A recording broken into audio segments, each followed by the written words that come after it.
अस्सलाम वालेकुम, doctor GM. Qureshi here.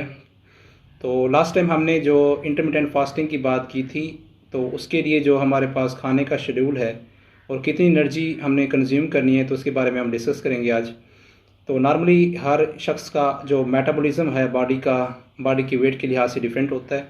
एक नॉर्मल जो मर्द है उसको डिफरेंट एज के एतबार से जो रेंज है वो 2500 से 2900 कैलोरीज एनर्जी की ज़रूरत होती है। इस तरह फ़ीमेल को उससे थोड़ा सा कम यानी 1900 से 2300 के दरमियान ज़रूरत होती है। तो एक शेड्यूल जो हमारे पास होता है, जो नॉर्मल रूटीन में हम खा रहे होते हैं, उसमें जो ब्रेकफास्ट हमारे पास होता है वो 400 कैलोरीज़ का होता है। उसके बाद जो लंच होता है वो 600 कैलोरीज़ का हम यूज़ कर रहे होते हैं एक एवरेज पर्सन के लिए। डिनर में हमारे पास जो है ना 1000 कैलोरीज़ होती है। इसके बाद डिफरेंट हम चीज़ें खा रहे होते हैं दिन में, स्नैक्स वगैरह हो गए, उसमें 150 और कुछ मीठा खा लेते हैं, उसमें 200 तक होता है। तो ये कुल मिला के हमारे पास 2350 2400 तक बनती है।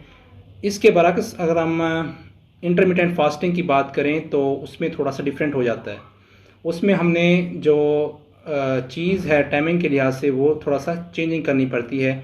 उसमें ब्रेकफास्ट हम बहुत कम कैलोरीज़ का ले रहे होते हैं, तकरीबन 5 कैलोरीज़ का। उसमें आप ब्राउन ब्रेड यूज़ कर सकते हैं, ठीक है, या आप सिर्फ एग्स यूज़ कर सकते हैं, ठीक है। और लंच टाइम में आपने 0 कैलोरीज़ लेनी होती है, कोई कैलोरी यूज़ नहीं करनी होती। उसमें आप फ्लूइड्स का ज़्यादा इनटेक कर रहे होते हैं, पानी का ज़्यादा इस्तेमाल करें। और इस तरह जो है ना डिनर में आप नॉर्मली रूटीन के मुताबिक ले सकते हैं, 1400 कैलोरीज़ के मुताबिक ले सकते हैं। और बाकी स्नैक्स वगैरह हो गए और डेज़र्ट मीठा वगैरह वो आप ले सकते हैं। तो इस हिसाब से ये टोटल मिला के 1800 कैलोरीज़ बनती है। तो डिफरेंस जो नॉर्मल का होता है और इंटरमीडिएट का होता है वो लगभग 500 से 600 के दरमियान कैलोरीज़ के दरमियान आ जाता है। तो अगर आप ये चीज़ करते रहें पर वीक तो काफ़ी हद तक आपका वेट लॉस हो सकता है। तो एक अच्छा तरीका है वेट लॉस करने के लिए। तो इंटरमिटेंट फास्टिंग के अगर हम वेट लॉस करने के अलावा दूसरे फ़ायदे देखें तो उसमें बहुत बड़ा फ़ायदा आपका ब्रेन हेल्थ का होता है। उसमें यह है कि एक चीज़ होती है जिसे कहते हैं ब्रेन ड्राइव्ड न्यूरोट्रॉफिक फैक्टर यानी BDNF। वो हमारे पास जो है ना क्या करता है, ये जो इंटरमिटेंट फास्टिंग है उससे ज़्यादा रिलीज़ होता है।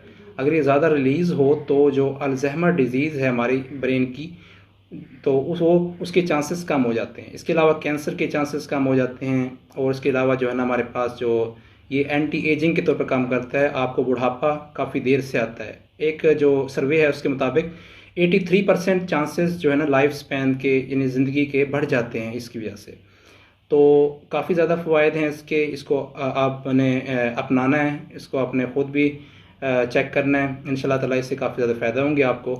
तो थैंक यू सो मच। और हमारे जो चैनल्स है उसको सब्सक्राइब कीजिए और बेल आइकन का बटन दबाइए ताकि आपको जो आने वाले तमाम वीडियोस हैं उसके बारे में नोटिफिकेशन मिलता रहे। अपना ख्याल रखिएगा। Thank you. अल्लाह हाफ़िज़।